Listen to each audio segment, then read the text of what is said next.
Ma'am ఇప్పుడు NALSAR 2026 బ్యాచ్పై bar council అనేది చర్యలు తీసుకోవడం జరిగింది కదా, ఇది ఎంతవరకు కరెక్ట్ అంటారు అసలు? బార్ కౌన్సిల్ ఏం చర్యలు తీసుకోవాలా మళ్ళీ ఇమీడియట్ గా?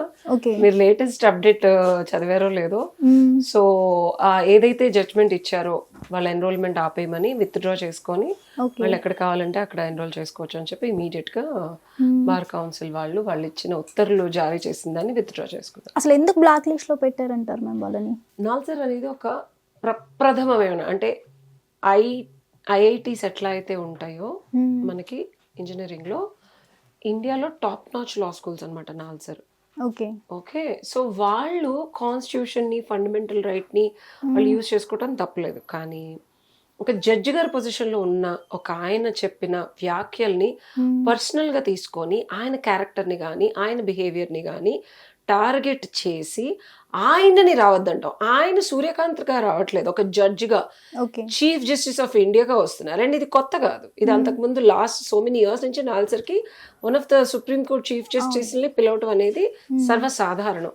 సో ఒక క్యారెక్టర్ అసాసినేషన్ గా ఒక కాన్ఫ్లిక్ట్ క్రియేట్ చేసి అర్థం చేసుకోకుండా వ్యర్థమైన ప్రేలాపనలు చేసి ఆయనని ఇండైరెక్ట్ గా డిగ్రేడ్ చేస్తున్నారు అని నా ఒపీనియన్. యాక్చువల్గా వాళ్ళు కూడా అదే ఒపీనియనేట్ అయి ఉంటారు, ఎందుకంటే అడ్వకేట్ అంటేనే ఇరు వర్గాలది విని వాళ్ళ బుద్ధి జ్ఞానం అప్లై చేసి లా ఏం చెప్తుందో తెలుసుకొని పర్సనల్ అటాక్స్ చేసి వాళ్ళని డిగ్రేడ్ చేయటం కాదు.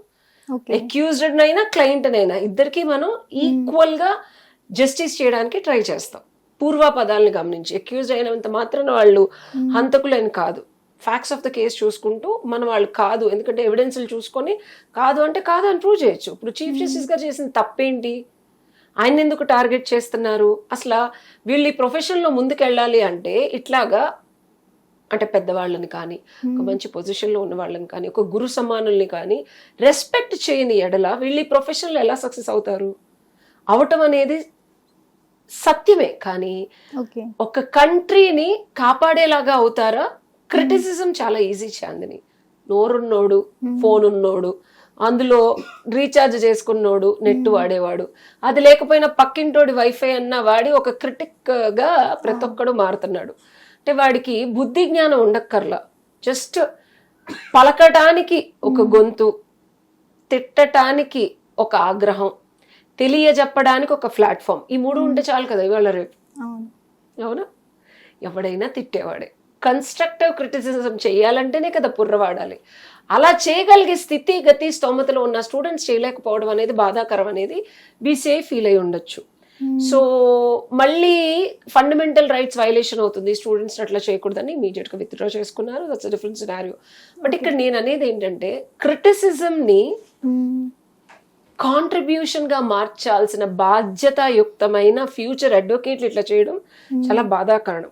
ఎందుకంటే ఎవడైనా క్రిటిక్ చేస్తాడు. చీఫ్ జస్టిస్ అలా అన్నాడు, ఇలా అన్నాడు, వక్రించి వక్రతుండం మహాకాయంలాగా ఇలా తెచ్చి ఇలా ఆయన ఏదో అన్నారని చెప్పారు వీళ్ళు. రేపొద్దున వీళ్ళు ప్రాక్టీస్ లోకి వచ్చి లాని ఏ విధంగా కాపాడతారు, కంట్రీని ఏ విధంగా భద్రత కల్పిస్తారు, వీళ్ళ ప్రాక్టీస్ లో నిర్మానుషంగా మనుష్యుల ప్రాణాలని తీసే రాక్షసుల్ని పెంచి పోషిస్తారా అన్న ప్రశ్న నాకు చాలా వెంటాడుతుంది. సో అందువలన చేత అనే సినిమాలో లాగా అందువలన చేత ఏమన్నా ఇచ్చుండొచ్చు. బట్ అగైన్ దానికి ఏదో సిజేపీ పార్టీ వాళ్ళు వేసిన కౌంటర్ కి ఇదేం విత్డ్రా చేసుకోలేదు. బికాస్ పిల్లలు తప్పుదారి పడుతున్నప్పుడు బంధించాలి, వారించాలి, కుదిరితే 4 వాతలు పెట్టాలి, చరచాలి, సామదాన భేద దండోపాయాలు వాడితేనే వాడు విద్య అర్ధి. విద్యని అడుక్కునే వాళ్ళు విద్య అర్ధి అంటే బబ్బబ్బబ్బ బెవరిస్తారని. ఆల్రెడీ ఒక ఋషి, మహర్షి, బ్రహ్మర్షి, రాజర్షి లాగా ఆయన ఒక మంచి సుప్రీంకోర్టు స్థాయిలో ఉంటే ఆయన అక్కడికి వెళ్ళాలంటే ఎంత విఘ్నత ఉండి ఎంత నేర్చుకొని జడ్జి గారు చెప్పిన జడ్జిమెంట్ నీకు నచ్చకపోతే సుప్రీంకోర్టులో వాదించాలి. ఇట్ డజంట్ మీన్ ఇష్టం వచ్చినట్టు క్యారెక్టర్ అసాసినేషన్ చేసి బయటకు వచ్చిన తర్వాత ఆయన తిట్టమని ఎక్కడా చెప్పలేదు. వీళ్ళు చేసింది అలా గమనార్హంగా తెలుస్తోంది బుద్ధి జ్ఞానం ఉన్న వాళ్ళకి, కాబట్టి వాళ్ళు అలాంటివి పాస్ చేసి ఉంటారు.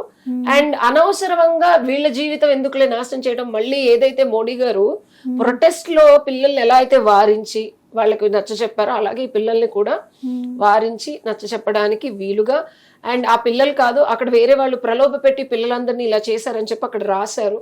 సో దీనికి ఎవరైతే కారణమో వాళ్ళని మనం ఇన్వెస్టిగేట్ చేసి వాళ్ళని శిక్షించాల్సిన అవసరం ఉంది, పిల్లల్ని కాదని చెప్పి అభిప్రాయపడి మళ్ళీ అది విత్డ్రా చేసుకున్నారు. అసలు ఈ పిల్లలది అసలు మిస్టేక్ అంటారా మ్యామ్? చాలా వరకు చూస్తే కామెంట్స్లో కానీ ఎక్కడ కూడా స్టూడెంట్స్ చేసిన దాంట్లో తప్పేముంది, ప్రశ్నించడం వాళ్ళ తప్ప అని అంటున్నారు.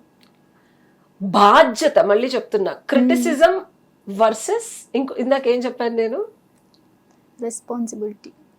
నోరుంది కదా, ప్రతి ఒక్కడు ఫ్రీడమ్ ఆఫ్ స్పీచ్ ఉంది కదా.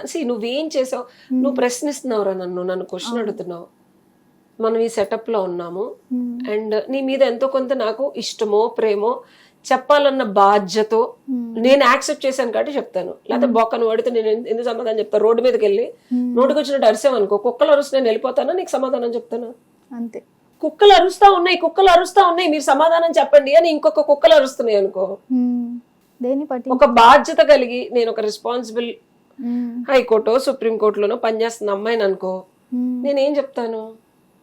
సో ఇప్పుడు క్రిటిక్స్ అనేవాడు వాడి నోటికి వచ్చినట్టు ఆ కుక్కకి గజ్జి రావచ్చు, దయ్యం పట్టచ్చు, మందు తాగొచ్చు, బర్గర్ తినొచ్చు, అండ్ ఆ కుక్కకి ఇంకొక దగ్గర నుంచి ఇంకెవడన్నా సరే మభ్య పెట్టి వెళ్ళి అరవమని చెప్పి కరవమని చెప్పి ఉసిగొలపచ్చు. కుక్కది తప్పంటావా? లేదు. ప్రేరేపించిన వాడిది తప్పంటావా? సో ఇక్కడ నేను ఎవరిని ఏమి అన్నా, తప్పే ఉంది. కుక్క అంటే ఇక్కడ స్టూడెంట్స్ ని కూడా ఎవరో ప్రేరేపించి ఉండొచ్చు. కుక్క సహజ లక్షణం ఎవడికి, కుక్క పిల్ల పని ఏంటి, ఎవరు దాన్ని చక్కగా లాలన పాలన ఆలన చూసుకుంటే వాడికి ట్రస్ట్ వర్దీగా వాడికి పని చేయడం అండ్ వాడికి అపోజిషన్ వాళ్ళని వెళ్ళి కొరకటం, అరవటం, కరవడం, కుదిరితే చంపేయడం చేస్తుంది. లాయల్టీకి మారుపేరెవరు? కుక్క పిల్లలు.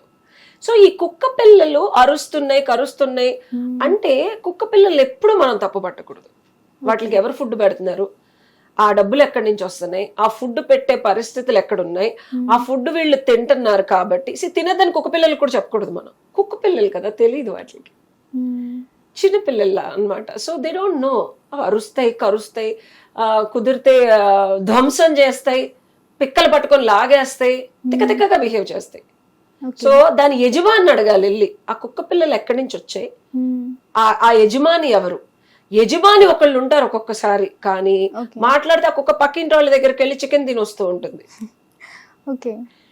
సో చికెన్ పెట్టిన వాడు ఎవరికి కనిపించకుండా పెడతాడు ఒక్కొక్కసారి చాలా సార్లు వాళ్ళ ఇంట్లో ఉన్న వాళ్ళతో కూడా కనిపించేస్తాడు. వేరే వాళ్ళ రుచి మరుగుద్ది. మన ఇంటి కుక్క మన ఇంట్లో మన తిండి తింటా మన మీదే పక్కింటోడిని చూసి అరుస్తోంది అంటే, పక్కింటోడి దగ్గరికి ఇలాగా వెళ్ళి నాకుతోంది అంటే తప్పెవరిది? దానికి నువ్వు అన్నం పెట్టలేదు, నువ్వు పోషించట్లేదని కాదు, పక్కింటోడు నీకన్నా ఎక్కడో ఎక్కువ పెడుతున్నాడు, ఆడిదాన్ని ఎక్కువ ప్యాంపర్ చేస్తున్నాడని. సో క్రిటిసిజం లో తప్పే ఉంది. Constructive criticism is always good. So క్రిటిసిజంతో పాటు రెస్పాన్సిబిలిటీ తీసుకుని పని చేస్తేనే కదా, బాధ్యతగా ఏదన్నా కమిటెడ్ వర్క్ ఏదైనా చేస్తేనే కదా నొప్పి వస్తుంది, సక్సెస్ అవ్వాలి. క్రిటిసిజం అంటే కుక్క అరవడం ఎంతసేపు రా, 10 చికెన్ ముక్కలు పడేస్తే నిన్ను అంటే నీ మీదకి వచ్చిన అందరినీ అరుస్తుంది. చికెన్ ఆపేసిన తర్వాత కదా కుక్కకి తెలిసేది, రోజు అన్నం పెట్టేవాడు పెట్టడు, ఈ చికెన్ పెట్టేవాడు వాడుకొని కరిసినంతసేపు వెళ్ళిపోయాడు. ఆ తర్వాత కుక్క పరిస్థితి ఏంటి? ఇంట్లో వాడు మళ్ళీ రానిస్తాడా?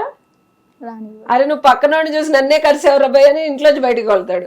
పోనీ ఆ చికెన్ పెట్టినోడు రోజు పెడతాడా? నాకేంటి ఇంత ఎక్స్పెన్సెస్ అని ఆడు పెట్టడు. రోడ్డు మీద ఎవడన్నం పెడితే, ఏ హోటల్లో కుళ్ళిపోయిన చికెన్ దొరికితే తినాలన్న పరిస్థితి వస్తుంది. సో నేను ఇక్కడ ఎవరిని కంపేర్ చేయట్లా. వాళ్ళు ఎలాగో క్రిటిక్స్ గా వాళ్ళకి నచ్చినట్టు మాట్లాడుతున్నారు. I have my fundamental freedom of expression కాబట్టి నేను కూడా అట్లనే మాట్లాడాను.